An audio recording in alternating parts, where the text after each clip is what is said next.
16 years old. The biggest things my dad always taught me was like money accelerates who you are right now. In your parents' basement. Look at your stripe, made 100 grand. I hit 6 figures. That's what the guru said I needed to hit to feel like I'm worth something. And then that year, I was like, I don't have to go to college. Well, what do I do next? There was a music brand that you helped, built a funnel. And I don't know if you said they ended up doing 5 million or 50 million. Now, when I talk to my students or like guys who have agencies or have businesses, like the 2 things you wake up and do every single day is how can I do good work with my clients? And then how can I get creative at sharing the work I'm doing? What business model would you say, here's what I would probably be doing if I was a teenager, young 20s? What advice for someone starting out would you give? Yeah, so I would... Yo, Holy Hustle podcast. We have a banger of an episode because, man, we got the offer kid, Josh Gavin, on the pod. What's up, man? Nothing much, brother. Appreciate you having me on here. I'm super excited. Dude, I'm so pumped to get to know you over the last several months. And dude, bro, you are just absolutely killing it, helping others get clarity around their offers, building offers. But dude, I want to jump right into a few things. One, claim to fame, 16 years old, in your parents' basement. Look at your stripe, made 100 grand, 6 figures, which is crazy at 16. 16, bro, I was a loser working at Subway and it said sandwich artist. So making like $4.75 and was not making 6 figures. So I'm so excited to unpack this and a couple of the other really cool stories of success, bro. So, bro, how in the world did you even get into marketing at 14, 15, 16 years old? Yeah. So growing up, I was homeschooled. And so that gave me the ability a lot of kids don't have, which is just time. And time to learn things, and also the ability to learn how to learn. That's something my mom would always tell us. So she's like, hey, I want you to learn how to learn. Like that's what she was doing. And so sometimes she would call it unschooling, because in normal school, like you don't learn how to learn, right? You learn how to take a test. My mom taught us how to actually like learn real life stuff. And so I was on YouTube, right? At the time, I academically was not that passionate. I know every entrepreneur says, oh, I sucked at school, so I had to find a way out. Like, I didn't like suck. I just didn't really want to do it. Like, I just had more creative instincts in me. I'm a creator on the wealth dynamic. And so it makes sense now. And so I was like, okay, I need a way out. I need to like find a career where I can be creative and not have to do math or take an ACT test. So at first I thought I was going to be a chef and go to culinary school, realized that was stupid. Then I tried to sell music online. That kind of worked. You guys can look at my SoundCloud. It's Oshua on SoundCloud, lo-fi beats. Yeah, I got that. Sold 1 beat for $50 and left it there. The song went on to do like 30,000 streams, so there's a little flex there. But that was not enough money, and so I was like, okay, we gotta just go on YouTube and start looking at things. And so eventually I got hit by the guru's ads selling me the dream of drop shipping, which was the hype back then. And so that's how that was the gateway drug, as you can call it, into this entrepreneurial world. Which for a lot of us, that's what initially gets us in, is like, oh, you can sell cheap products from China, make a bunch of money. You're the middleman, blah, blah, blah. And so I got in that way, realized I didn't like it, wasn't, suited for me, realized I needed a lot more capital to run ads. And being a 14-year-old kid, you don't have that. And so I soon got sold into the idea of running a local business agency.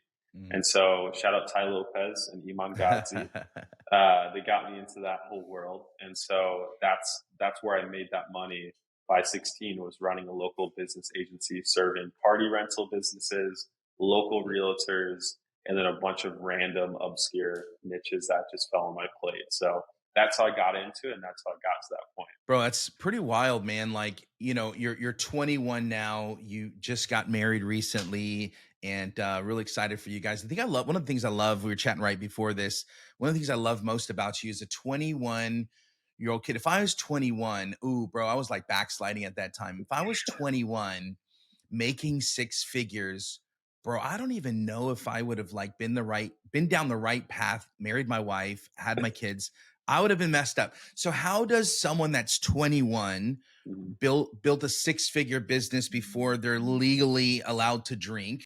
How in the world did you have, I guess, the focus Mhm. to go, man, I'm not going to go crazy with this. I'm actually going to focus and continue to learn. Because one thing I love about you, Mhm. Josh, like you are a learner. Like you were like a sponge. You want to learn. You didn't like, I made 100K, I made it, I'm good, I'm going to flex, buy the Lambo, all that good stuff. But like you genuinely want to learn and grow. Where did that focus come from and that drive come from?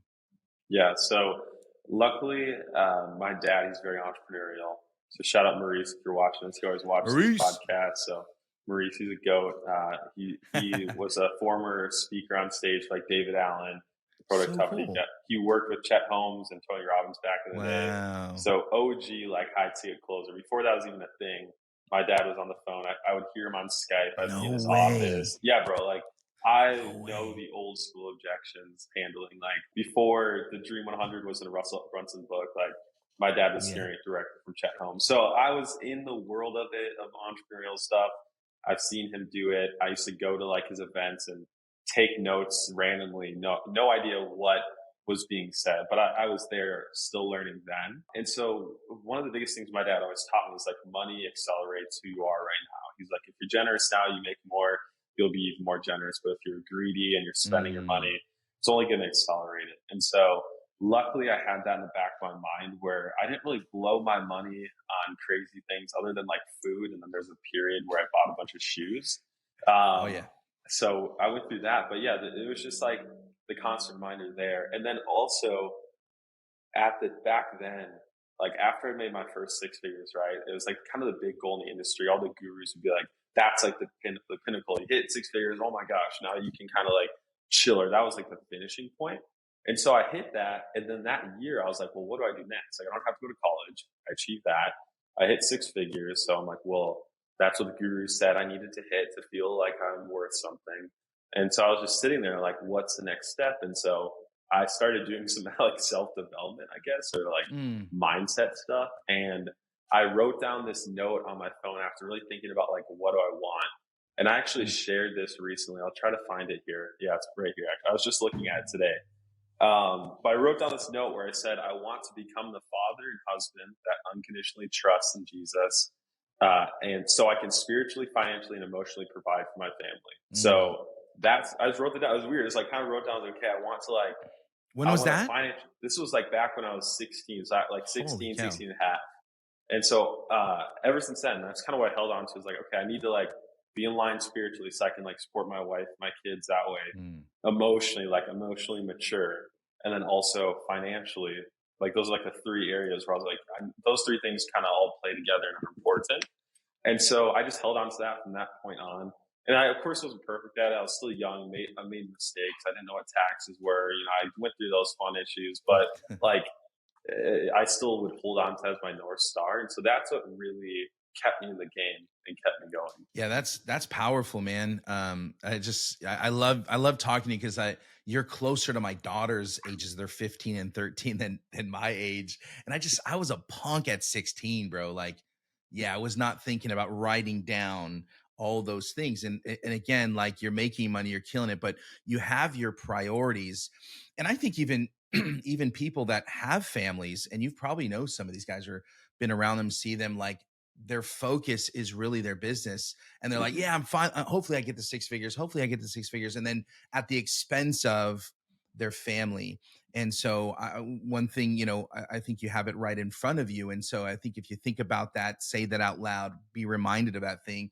What before this call, you were kind of talking about how proud of your wife, all those kind of things that she's Yeah. probably going to be singing and writing and all that kind of stuff. We didn't talk about, man, just what, bro? I just made six figures. Like your priorities Yeah. are intact. What advice would you give to some of these kids right now that they see these guys on YouTube with the Lambos, and I won't mention any names because I know you know them all. I know you're I will. Just kidding.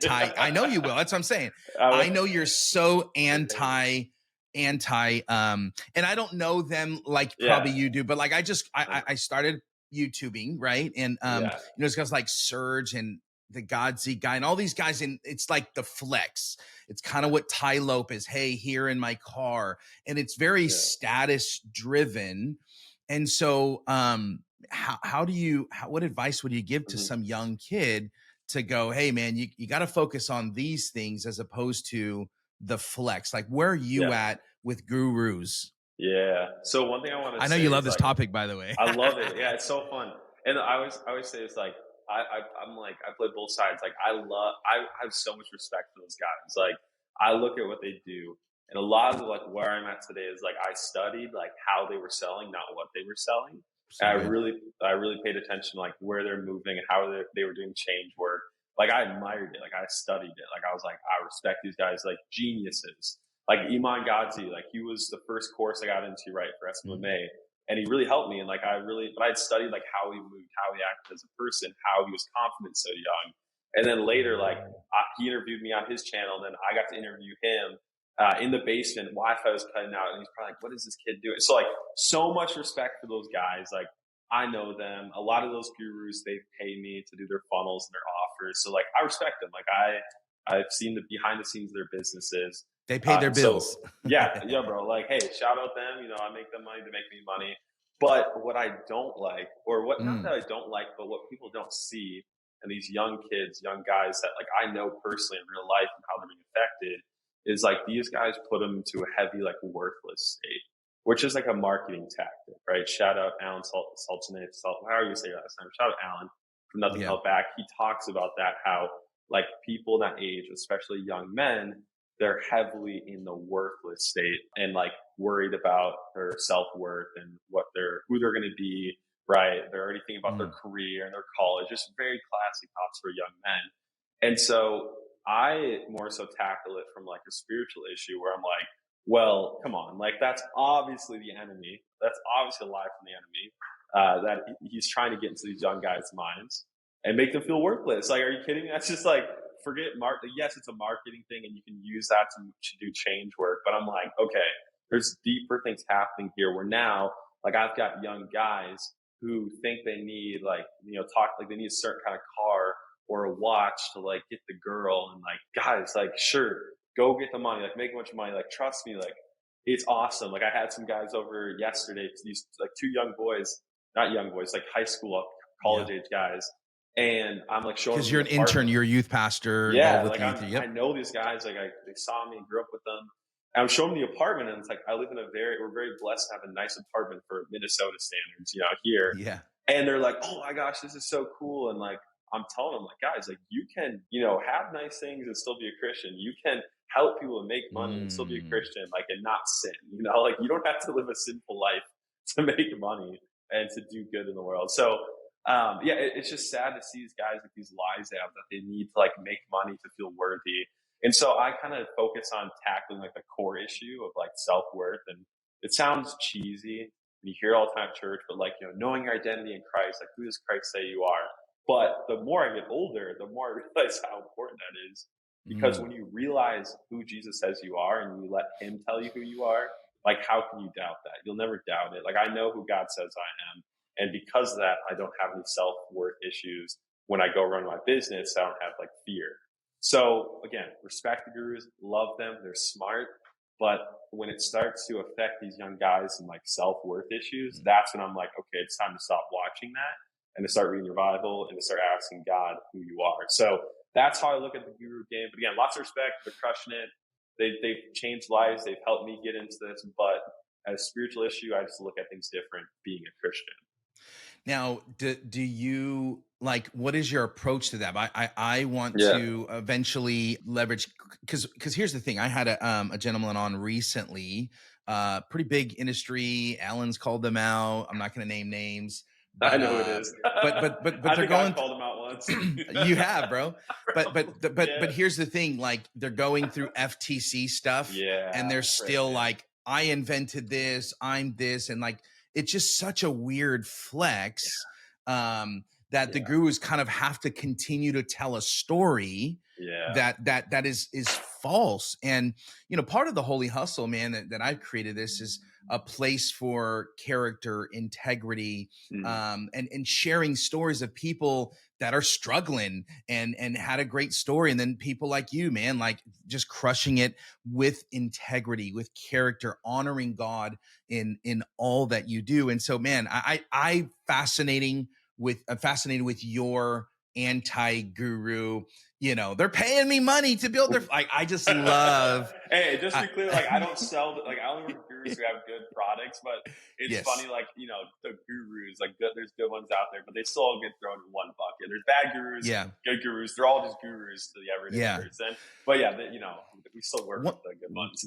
one thing I do want to talk about though is like these young folks, like TikTok has, I heard Bro, something like China's TikTok is like puzzles, like helping yeah, educate them.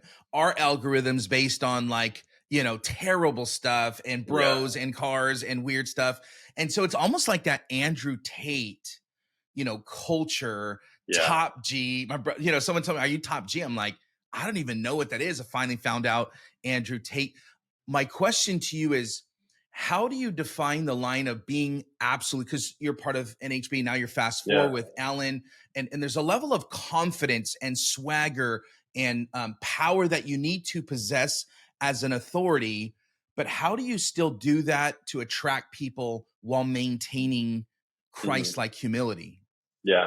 So this is funny because I was kind of figuring out or trying to figure out like, okay, how do I get status in the marketplace? Because you need status to become better known so you can get more clients. Like everyone here, we all know that, everyone watching this, you're like, how do I become better known? How can I get visibility? There's nothing wrong with that. But in my mind, I was so ingrained by like the stuff we see where it's like the only way to get status to me was, okay, do I need to get a nice car? Do I need to be having like have a podcast where I have fancy stuff behind me? Do I need to like go travel a ton? Right? That's what I thought I needed to get status, or do I need to show off my apartment and like show where I'm living, and be like, look at this, and look at my amazing wife. Well, I still show off my wife like that. Come on, let's be wrong. I'm always gonna do that. Like, Love it. you I better love it, bro. believe. I'm just like, I are love you it. kidding me? You think I'm not gonna hype up this But she crazy? doesn't But have an OnlyFans. It's like yeah, no I've OnlyFans. made it because she's got an Only. Yeah, yeah. It's Exactly, crazy. exactly. So I've got that, but I realized, and after doing some like talking, and like figuring out, so okay, the way I can get status is I need to do good work and I need to get good at sharing it. And so now when I talk Mm. to my students or like guys who have agencies or have businesses, like the two things you wake up and do every single day is, or ask yourself is, hey, how can I do good work with my clients? And then how can I get creative at sharing the work I'm doing? And so that's Mm. my strategy. And a lot of people in this industry are really good at doing good work. I know guys that are way better at doing the stuff I do than me, but they're not good at sharing it to the public and getting people's eyes on it. And I know a lot of people are really good at sharing like sharing stuff and getting attention and getting awareness, but are not good at doing good work. And so it potentially bites them later on when clients start getting mad and they don't get results. And so it's this balance. And I think, of course, the most important one is probably doing good work. Like I always ask people, I'm like, which would you rather be good at? But also there's the conversation of you can also get really good at sharing and like being the face and outsource stuff. So sure, but whatever. But you need both. Like you Mm. need to have both to an extent. And so, yeah, my strategy to gain status now is just doing those two things. And there's a verse that man, I'll look it up later. I always tell people I don't know a verse. I'm like, I'm going to look it up later and I'm going to read it. But it's a verse on like how you should like honor your employers. Or I think Paul is talking, Mm. might be in Romans where he's talking to like the slaves then. And he's like, hey, respect your employers, show them love, not because they're your employers, because like for Christ's sake, and same to the employers, treat your employees Mm. well for Christ, right? And so I had that epiphany last year when I realized I was like, dang, like I would get a client and I was so focused on getting the next one and I wouldn't serve the one I currently had right then and there. And I was like, I'm not dishonoring this client, I'm dishonoring God. And then I'd Mm. sit there and wonder, why am I not getting more clients? And then God convicted me again, which is great. I always tell you the conviction is always lifts you up, doesn't knock you down. That's condemnation. But I had another conviction where God's like, you remember that verse where I say, like, if you, those who are trusted little, if you trust with much, he's like, I've tried to trust you with little and I've even trusted you with a lot. And you Mm. continue to show me that you don't honor those clients. You aren't tithing the Wow. money you get from them. So why would I give you more clients? And so I'm sitting there, I'm like, yeah, I'm over here praying for something that I don't even deserve to receive yet. Right. So like those prayers, yeah, God's hearing them and I know he wants the best for me, but the best for me in that moment was learning how to do good work for my clients. And that's what he was teaching me then. So he was blessing me. He was giving to me. It just didn't show up in the way I wanted it to, which was Stripe invoices. But it paid off in Stripe invoices later.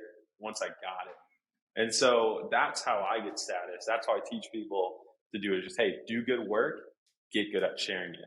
That's it. No, that's good. That's one thing you're great about. Like if you go into NHB Plus, NHB on Facebook, which is amazing community, the best Facebook group for internet marketing content, I would say by far. And a lot of people are shouting you out. So one thing, my coach has mentioned, like, bro, you are sitting on so many testimonies. You're sitting on so much work. Why aren't you sharing that? And for me, part of it, just to be quite frank, it's like, man, how do I navigate? So I want to get real tactical. I just helped a client. He messages me a week ago. He's like, we had our first 50K month MRR. And so like, I know in my mind, but I'm like, how do I share this? So real tactical client messages Josh and say, hey, Josh, first time ever, we had a 50K month. How are you on a consistent basis, or how would you post that to demonstrate your authority? What would you say? Yeah. So, I mean, what I've found is like I'll just post it. I don't know. Like I've realized like I don't ask people to give me testimonials anymore. Mm, Now that like they see other people doing it, I think they just are like, oh, I see other people doing it, so they'll mm, just do it. It's kind of like a snowball effect because it also plays into like people want to share that they also were on that call, or they want to feel like they're included in something. I haven't really figured out the deep yeah. psychology of it, but think about it. It's like when I joined SMMA course back in the day, like I was always just looking forward to be able to go in a Facebook group and share I closed a client. Like there's just I think it comes back to status as well. And like like saying like your results and having like the guru shout you out. There's just recognition. It's probably it, recognition. So now Mm. people will just do it. I don't ask for them. And I'm like, I also realize that people would just like share them if I'm doing good enough work. They'll want to. So it's a challenge to myself. But I try, like when you share testimonials, the mistake I see a lot of people make is they try to like flex or always turn it into a call to Mm. action.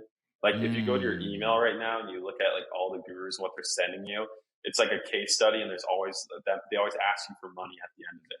And so I don't ask people for anything at the end of my So good. testimonials. And sometimes though, I will say like, P.S. We've got some spots left for Yeah. this thing, right? Little thing, and I don't say just like I kind of let them know that it exists. And that's when that's the furthest I'll go, right?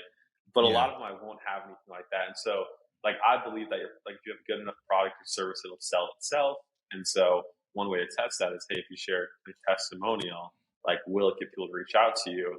And the way you get more people to reach out to you is by getting like better testimonials. The only way to get better testimonials is doing good work. And so it all just comes back to that in the end. So yeah, that's one thing I do. It's just like I always tell people, take a subtle flex. You don't ask for anything. Throw it out there like, oh, no big deal. I'm just sharing this. Love this client. They're awesome to work with. Peace out. And just leave it there. And people are like, wait, you don't have anything to sell me? What? I want that. And then they come to you. Then when they come to you, you can just send them a link. You don't have to like convert them or try to like push them into it. They just come right into the product. No, that's really good. So those are kind of ways to demonstrate your authority, your leadership. What is the most annoying CTAs? Because I know you have opinions about what Yeah. people post, copy, and things of that sort.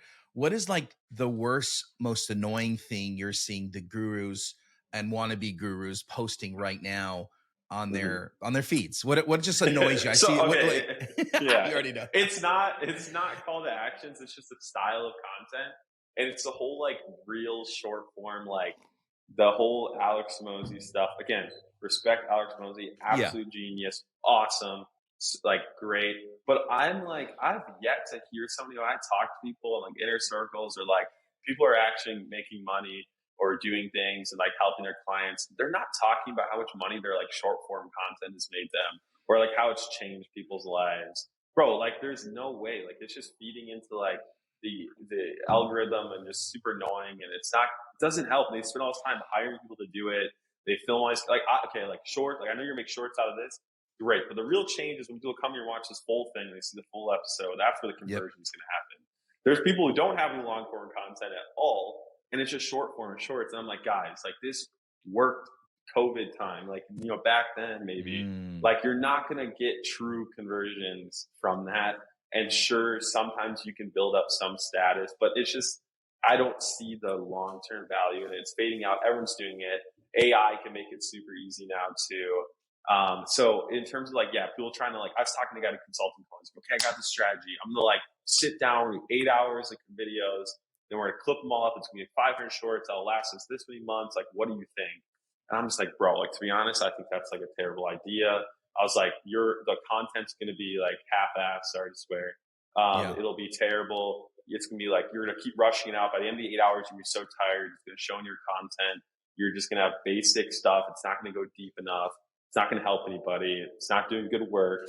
And so that's the content style I'm not a fan of right now. And I've Mm. yet to like find somebody where I'm like watch their short form content. I'm like, dang, like this changed my life. This helped me. Or like, I love this. Like this, nobody. That's never happened to me. It's always been podcasts I or agree. like written posts, things like that. So that's No, just that's really my good. opinion. No, I love that. I'm in agreement. I just went to my buddy celebrated 40 years. He's got a couple million subs on YouTube. Graham Steffens was there. I don't know if you know him. Iced Coffee Yeah. Hours up 5 million. Bro, it was an insane room. I felt out of place because I got, I don't know, 178 subscribers or something. And and that was 3 or 4 people. That was the thing. They actually Mm, said short form. It's easier to get someone to go from like a 5 to 10 minute clip to watch a full thing, yeah. versus short form to watching long form. It's just almost impossible that they're saying based on stats from these YouTubers. And then the second thing they were saying was like it's easier to create a long form 45-60 minute podcast to break it up into like 3 to 5 minute 10-minute Yes. moments, and those are better than doing like an 8 to 10 minute highly produced Alex Hermosi. It's over edited. It's almost impossible for most people to do it. And so that's actually why I'm leaning more. I want to lean more into the clips Yes. more than the shorts 100% because I like those 5 to 10, 15 minute Yes, moments. And that's true. so I love that's those. what I always we'll watch the that's what clips. we'll do. That's what we'll do here. And so Smart. let's try to get a clip with this next question. Oh Um, boy. so bro, I don't know if I can mention the name, but there was a music brand that you helped built a funnel for like 1,500, two Yeah. thousand, and I don't know if you said they ended up doing 5 million or Mhm. 50 million. Can you talk a Five. little bit It, about? so last I saw the stats, it was well on its way past five, and it's still running It's today. So crazy. ads are still on, and they're Were making you money. bummed out you only charged 1,500? A little bit later on in life, it's my first funnel I ever sold for $1,500. Wow. I mean, I'm sure my work back then was probably worth that. It's probably was my Mm. best funnel. It's like you look at it now, it's pretty ugly, but it converts, and so it was definitely a trophy. It was something I was able to like for my confidence and to tell people like, hey, here's what I did. But yeah, it was really crazy to think like the first funnel I ever sold went on to do that, and it's still running today. And so, yeah, the brand's name is Great piano4producers.com. name. And we didn't do all our products. Mine, just like clarify, because I don't like to like omit facts. The one Yeah, we for did was sure. like his MIDI pack. It's like one of his MIDI packs for producers. So he's got multiple things. Absolute killer. Nico, shout out you. Amazing, just product creator and musician, and an amazing client to work with. And so, yeah, it was a really cool experience. The first funnel I ever did. Bro, that's sick. And you're the master at creating offers for these funnels. Obviously, everyone, that's probably watching this understands what a funnel is. And they think just Mhm. by having it's almost like those kids that had dope kicks, but they couldn't ball. It's like I got the band, I got the arm, That's a great. and Yeah, they're just like, bro, this guy looks like he can ball. And then he throws his first shot and he's like shooting with two hands. And it's like, just because you have a great. funnel Mhm. doesn't mean you can ball. You That's need good. I like that. you don't even you need an offer, and you are actually the offer kid on your way to become the offer king instead of the kid. I love you, Yeah. bro. And Jesus is my so king. The only king is uh, Jesus. King of Kings. Yes. So you worked on this other funnel that you and they're doing like 70, 80 million a month now, really Okay, simple offer. So I want to dive 80,000. into 80,000. I'm Yeah, just being yeah. very careful because you're telling me this in the I know, confidence I and I don't want, know. I'll I'm make like, sure I not just to want to say make sure, anything. NDA, but so now they're making 80K. And I think the funnel is under a year old.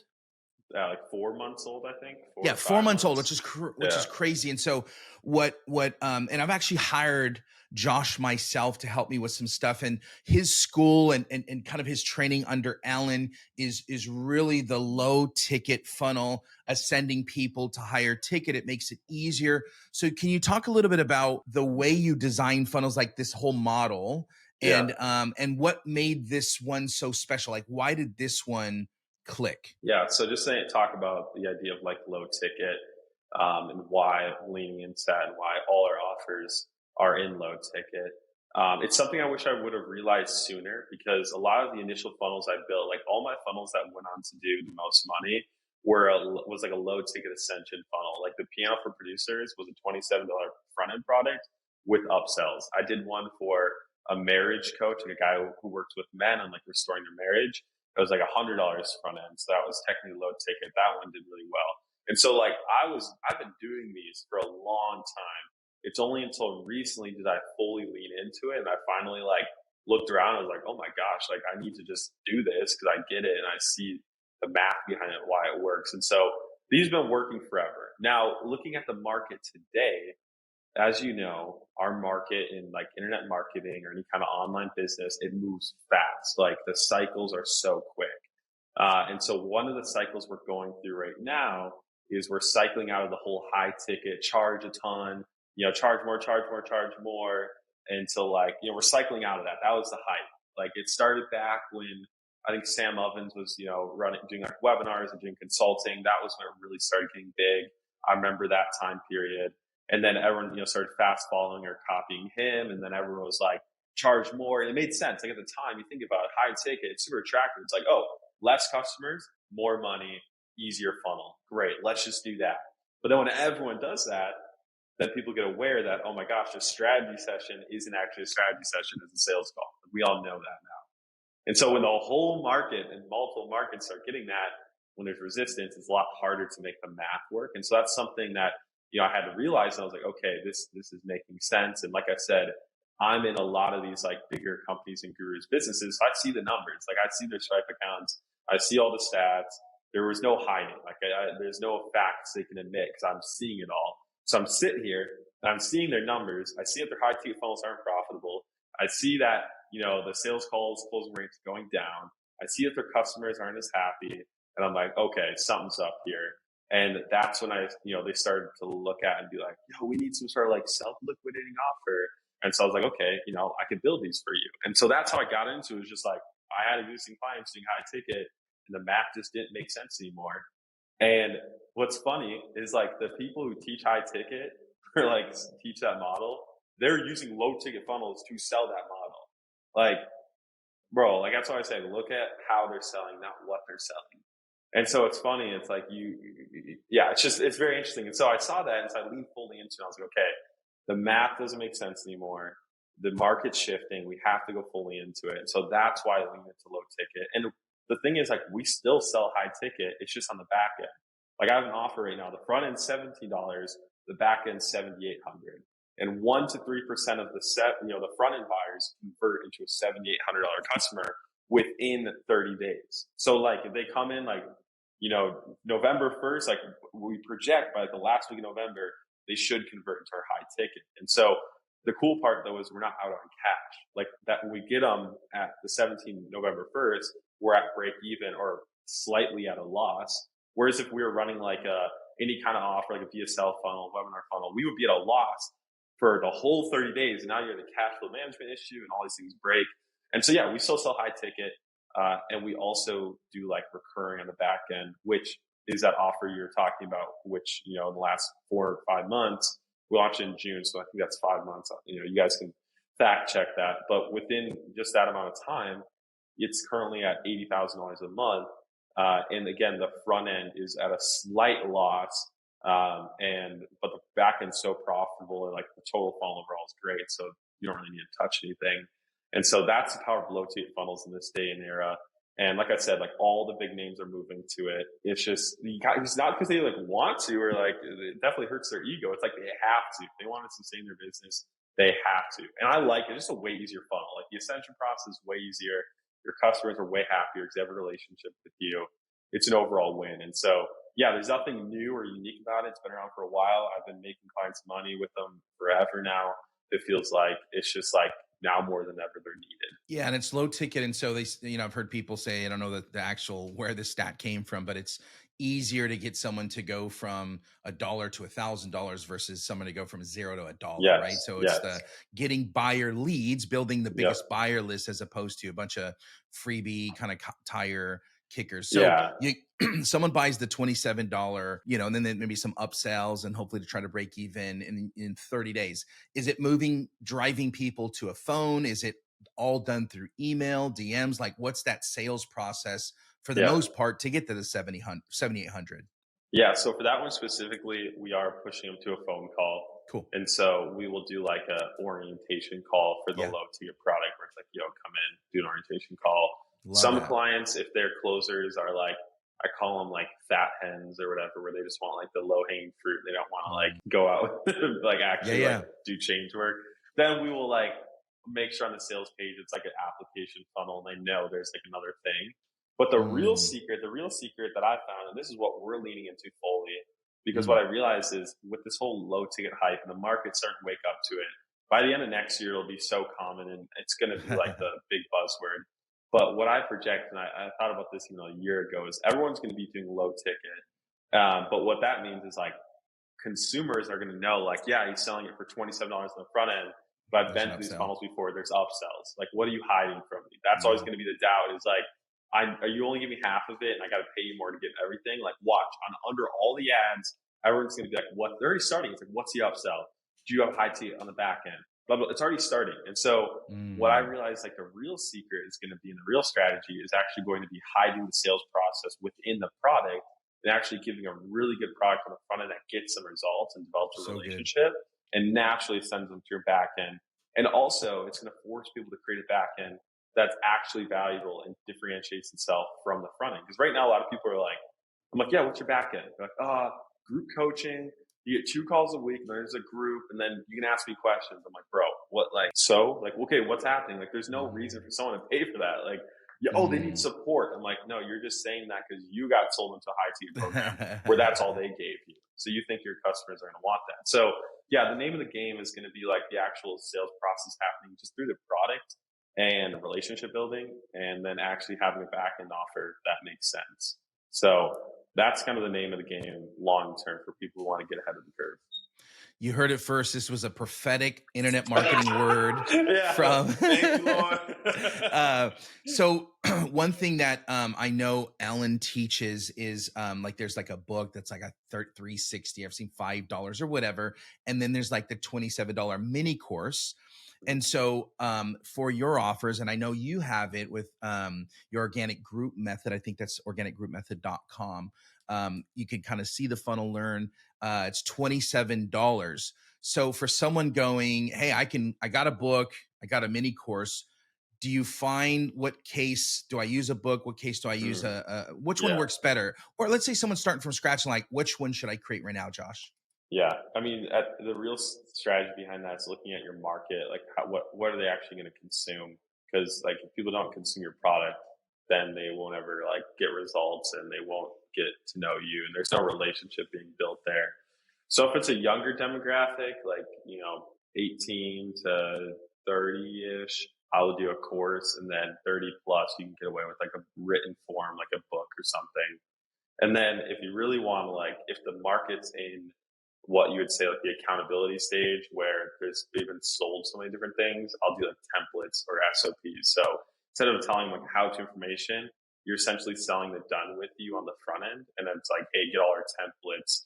And then it's just an easy sell because they're like, oh yeah, it's easy buy. They're getting all templates. To them, they're like, the path has been trodden. It's already been paved. I just need to get these templates. And then it's like you sell the how-to and the upsell path of how to actually implement the templates well. So you flip it. And so, yeah, those are the three different ways or how I'd structure the front end. I love that, and again, this would not be an Offer Kid a podcast if we didn't talk offers. So a lot of people have different ways to explain these offers. Yeah. I think redundancy, hearing the same thing. I mean, it's like a parables, right? They're talking about the kingdom with different stories and ways, right? So what I would hope is people that are learn it alls versus know it alls, and like, oh, I've already heard offers. Well, then why isn't your offer making six figures, right? Yeah. So Hmm. so offers are something I'm always fascinated in fine tuning and learning about. What, when you look at someone, where do you start when it comes to crafting an offer for someone? Yeah. So the first thing I always like to, I've been saying this for ever since that purple book came out. It's about 2 years or so on podcasts like this. I always say like, let's talk about what an offer isn't first. And so the biggest thing I always tell people, like an offer isn't a guarantee. And that's like a lot of people don't get that. They're still doing it. Like a guarantee is a risk reversal. It's a risk remover. It's a part of the offer. It's like the last step. It's like the 5% of what an offer really is. It's essentially a close, like in a VSL.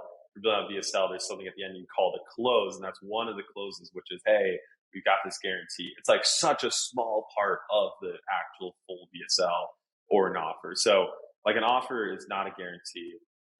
Like to me, the offer, like when you say offer, it's actually like an umbrella, and under it, there's all these different things where you have, okay, the audience you're going after, a specific audience, like the limitations that specific audience has. Okay, with the sales message you're using to that audience, the actual product you're delivering, like it encompasses everything. So to me, like when I look at an offer for a client, like I don't just look at like the product in itself. Like I start at the start, which is like the market, who they Mm, are, understanding that well, also looking at like the market as a whole, like what else is being sold. And so, yeah, to me, yeah, an offer is a guarantee. It's like everything. And like when people realize that, it does make things harder because you can't just get away with being like, yeah, I got a good offer. I'm like guarantee this, your money back, or we'll work for free, all this crap. Like, no, that's not going to get you far. That's why your ads aren't converting. That's why your customers aren't that mm, excited. They've heard it a million times. Anyone can say it. Like you could say, yeah, I'll guarantee you make $1,000 in this amount of time, or get 100 leads. But then the next guy can just say 200, and it's yeah. like, okay, who are they going to pick? And at that point, what the client's really going to look at is proof and testimonials and your process. So that's where you're really building an offer, is when you're looking at the thing as a whole. And so I'm still formulating my philosophy on what all those things are under the umbrella. But like I don't need to know all of those yet. Like I just kind of flow, and Mm. you can just crank out an offer without knowing it. Like it's not a process, but you just have to go into it knowing that it's not just one specific thing. Like there's not one So specific good. thing that fits every market. What is you do a lot of these audits and working with people Yeah. to build them out. Where's the area that you feel like, man, 80-90% of people, this outside of the guarantee, where are they really messing up and it's keeping people stuck? Yeah. I think it's, a lot of times it's like their upsell path. Like the biggest thing Mm, I find myself doing on these calls, and like I've done 100 in the last 3 months, and about that. Like we just wow. have to take some, not many factors. So we got to take, they're on the calendar. Haven't done all of them, but we're about to close in on it. But the biggest thing is like the upsell path. Like they come up their front end, or they got their front end product. They kind of know what's going to talk about, but then they don't know what to actually put in the upsell path, or like how do you differentiate your front from your back end? Like how do you Mm, actually do that? So a lot of times on these calls, like I'm just coming up with that. I'm like, here's your front end, here's what your OTO should solve, your OTO two, and then here's what your back end, like here's how to differentiate it, blah blah blah. And like that's them. It's like, oh my gosh, like it's the biggest epiphany, because it's kind of it's hard. Or there's a question of like, do I only give a little bit of my front end? Like how do I not give away too much? Like that's the biggest question. How do I like give away not like just enough on the front end, but I don't cannibalize my upsell path? But the truth is, it never should. Like they're their own products, and if you are having that question, you're already looking at it wrong. And so, yeah, it's usually like not knowing what to put in their upsells, and then also like not focusing on, like they focus on how their product is delivered. Like the question you're saying on like book, course, like that is a question so many people ask. yeah. They're so focused on that, and they lose sight of like, okay, what outcome are you selling? What Yeah, that's solution are you good. giving people? Like that's why they're going to buy it. They're not going to buy it because it's like a book or a course. Like that's a sub part of the offer and what makes it do well. And there are ways you can improve that, like I said, based on the ages. But yeah, it's more so focused on what you're actually selling them and the solution there. So No, that's um, really good. yeah, The one that you're at 80K a month in 4 months, which is absolutely insane. What made that special? Because in that niche, it's been done hmm before, right? oh It's been, and I think a lot of people that get stuck, that prevent them from taking action, going crazy, like, well, someone's yeah, already done it. Someone's already yep, done yep. it. So this gentleman, Jeff, he could have easily been like, yeah, I'm not going to do it because that's been done before. What do you think was the secret to making this one really like go crazy and pop for you guys? Yeah. So again, I want to give credit where credit's due. Like the actual offer owner, the person who's the face of the product, absolute legend, practices what he preaches, Mm. what he's teaching people, he does. And so that's like the first thing is he's just actually Mm. good at what he does, and he's got a track record. He's done good work, and he's gotten good at sharing it. And so he, he's done good work, right? He's done it before. Now, when it comes to this offer, like we ran cold traffic to it, so we weren't running it to like his existing audience. So he didn't use his existing status to make this work. Like he has no pictures of him on it. His face isn't on it even. Like his voice is on the VSL, but we don't show his Mm. penthouse in Miami. There's nothing like, and this is still working. And so I always like to say that because people are always like, well, you probably, no, there's nothing. Look, it's a pretty ugly funnel. It could be a lot better and it's still pumping cash. And so the real reason this worked really well is because, again, like I said, I went and looked at the market and like Mm. looking at what the current solutions were in the market and what was being sold. And then we figured out how to position Jeff's process as a new opportunity in that space. And that's what really carried it, which is looking at the market and all the problems the market had. And to give some context, like this was the agency market. And so I was an agency owner. Like I said, that's how I got started.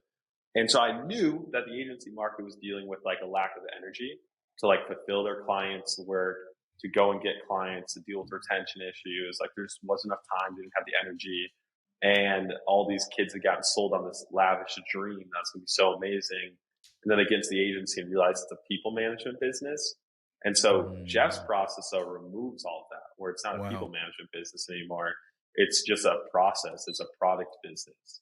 And so knowing that, it was super easy to bring this to the market because I was like, hey, I know, agency owners, I know you have these problems. We just called them out and like, we've got this solution and here's why it's different. Very easy to understand. Jeff has done it before. And so that's why that offer did really well. And so, like I said, it goes back to not the guarantee, not about the status. It all just goes back to your market and just understanding that super well, which has been said for a long time, but it's super easy to get lost in like the funnel and the copy and the guarantees and all the stuff that's a little more shiny than just like going out and looking at ads manager all day long like I do. So, or ad library. Sorry, I just ad Yeah. library. Like my wife will look over and say, "What are you doing?" And I'm just like scrolling on my phone in ad library. I'm like just reading ads, like reading emails. Like I don't have social media on my phone. I just look at ads and emails all day long. So it's weird, but it helps. No, you got to study the market, man. If you don't know what Mhm. else is out there, you got to be, Sally Hawk says different is better than better. And Yeah. so, differentiation, being distinct, I think is a great thing.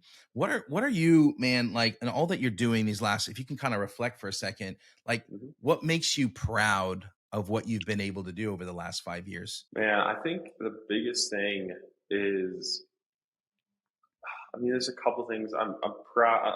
Just the fact that I've been able to focus on like serving the Lord whenever, Mm, like I'm not just saying this here because this is a Christian podcast. Like this is yeah. 100%. Like I think about it, and what's so cool is I get to go to youth group every Wednesday night and be a leader for these last few years. Right, I was able to go be on the worship team, be a youth leader, and when I'm going there, I'm not coming off of a long shift of work where I'm like had a long day or had a Mm, boss. Like, and shout out to those people that do like seriously, like those leaders out there that work a part-time job or even a yeah. full-time job and still come and serve at the church and show up and like props to them. Like, and yes, my work's hard. There's pros and cons to it, like anything, but I'm just so happy that I can go and have time to do that. Or during the day, I can go meet up with people, have coffee, talk to them, be there for them.